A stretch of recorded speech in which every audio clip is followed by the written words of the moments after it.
At 8:52 a.m. on April 16, 2014, a passenger ferry called the Sewol began to sink off the coast of South Korea. There were 476 people on board. 325 of them were high school students on a field trip. As the ship tilted, the students received a message over the public address system. "Stay where you are. Do not move. You will be safer if you remain in your cabin." They stayed.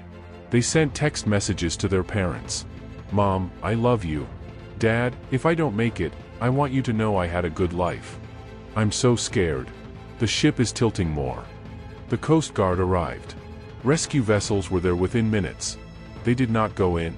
For 2 hours and 28 minutes, the Sewol sank in full view of the Coast Guard, in full view of the cameras, in full view of a country watching live on television.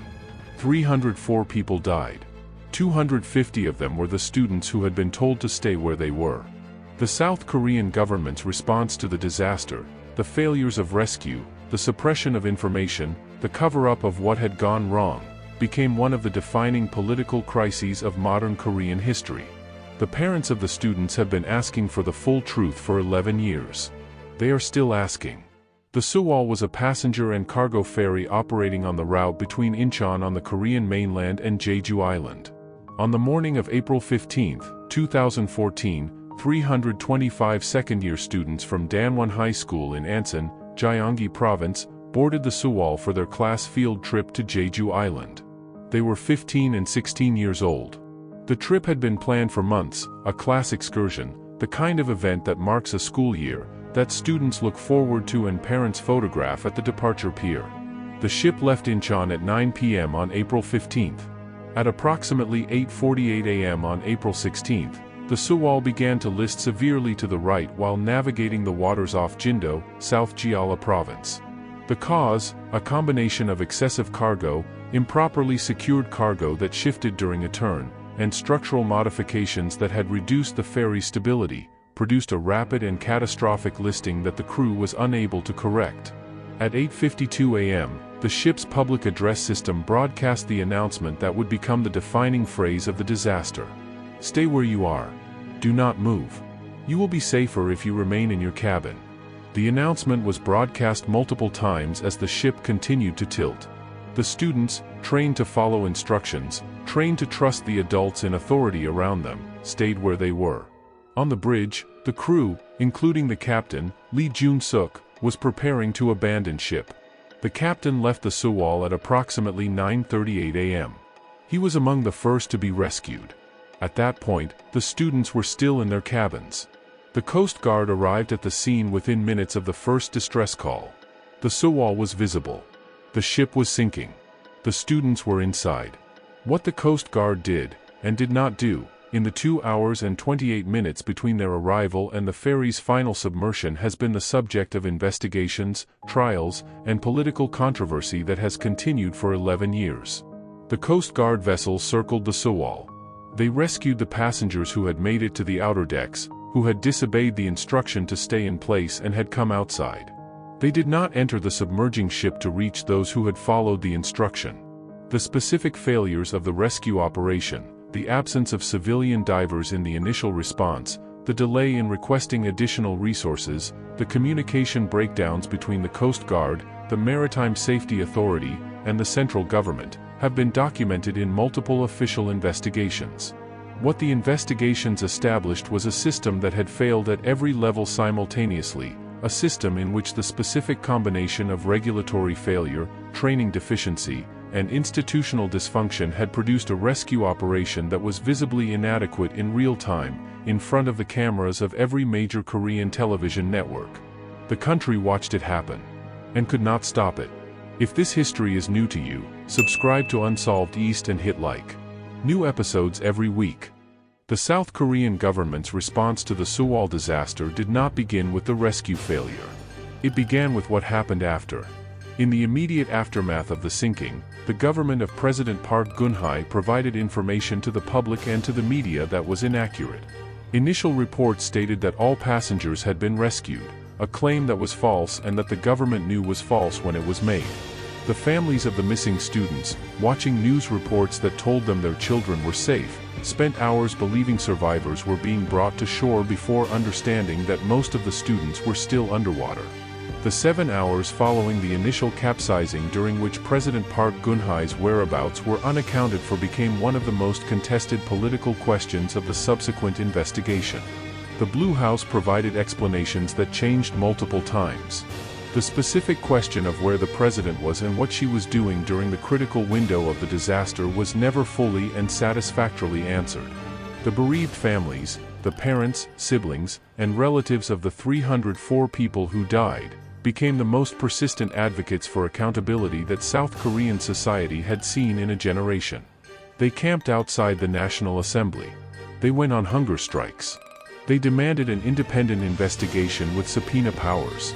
They demanded the full salvage of the Sewol, not just as a recovery operation for the remaining bodies, but as a forensic operation to establish exactly what had caused the sinking and why the rescue had failed.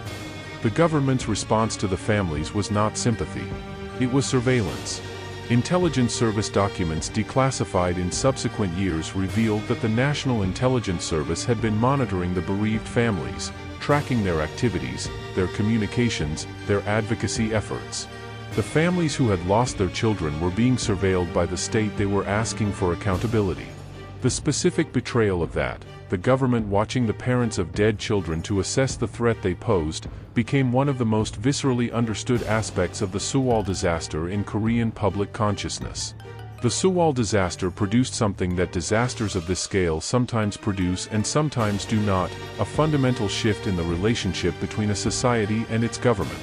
South Korea in 2014 was a mature democracy with a functioning press, an active civil society, and a population that had lived through the democratic transitions of the late 1980s and early 1990s.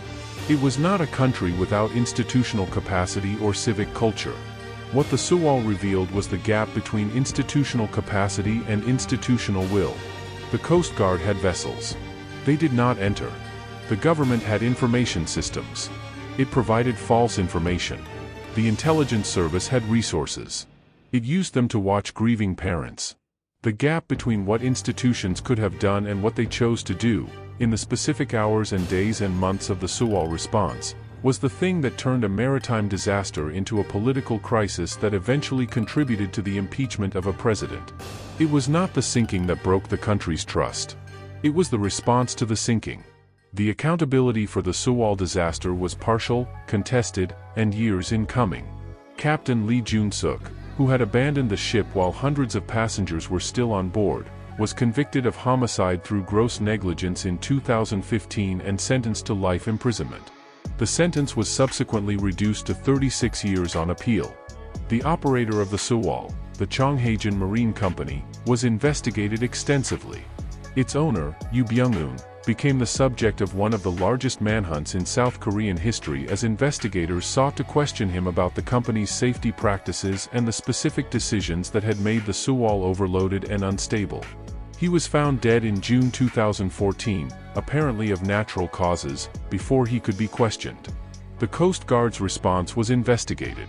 The Maritime Safety Authority's failures were documented. The specific regulatory framework that had allowed the Sewol to operate in its overloaded and modified state was examined and reformed. None of this was the accountability that the bereaved families had asked for. They had asked for the truth about the 7 hours. They had asked for the full independent investigation. They had asked for the Sewol to be raised. The Sewol was raised in March 2017, 3 years after the sinking. The salvage operation, conducted after years of political resistance, recovered additional remains. The forensic examination of the raised vessel produced additional evidence about the cause of the sinking.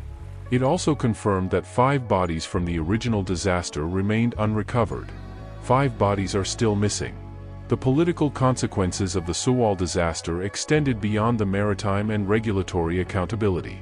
The National Assembly impeached President Park Geun-hye in December 2016, primarily over a corruption scandal involving her relationship with a confidant named Choi Soon-sil, but in a political environment that had been profoundly shaped by the government's handling of the Sewol disaster and the erosion of public trust that it had produced. The Constitutional Court upheld the impeachment in March 2017. Park Geun-hye was subsequently convicted of corruption and abuse of power and sentenced to 24 years in prison. She was pardoned in December 2021. The 7 hours question was never officially answered. The yellow ribbon became South Korea's symbol of the Sewol disaster. It appeared everywhere in the weeks after April 16, 2014, on car antennas, on school bags, on the lapels of politicians and celebrities and ordinary citizens. It communicated, in the specific language of public grief, that the country was watching and that the country remembered. 11 years later, the yellow ribbons are still there. They are faded now, the ones that have remained in their original positions, attached to fences and pinboards and the walls of buildings, weathered by years of South Korean seasons. They communicate something different now than they did in 2014. In 2014 they communicated grief. Now they communicate persistence, the specific refusal to let the memory dissolve into the ordinary passage of time. The bereaved families have continued to advocate. They have pressed, through every available political and legal channel, for answers to the questions that have not been answered. Why did the announcement tell the students to stay? Who made that decision? What were the government's specific failures in the rescue window? What happened in the 7 hours? Some answers have come. Not all of them. 5 bodies are still missing. The families of those 5 have never been able to hold a funeral. The Sewol disaster asked South Korea a question about the relationship between citizens and the state that protects them, about the specific promises that governance makes and the specific failures that break those promises. The answer the government gave in 2014 was inadequate. The decade of accountability that followed was partial. The families are still asking. The country is still watching. The yellow ribbons are still there. They have been there for 11 years. They will be there until the questions are answered.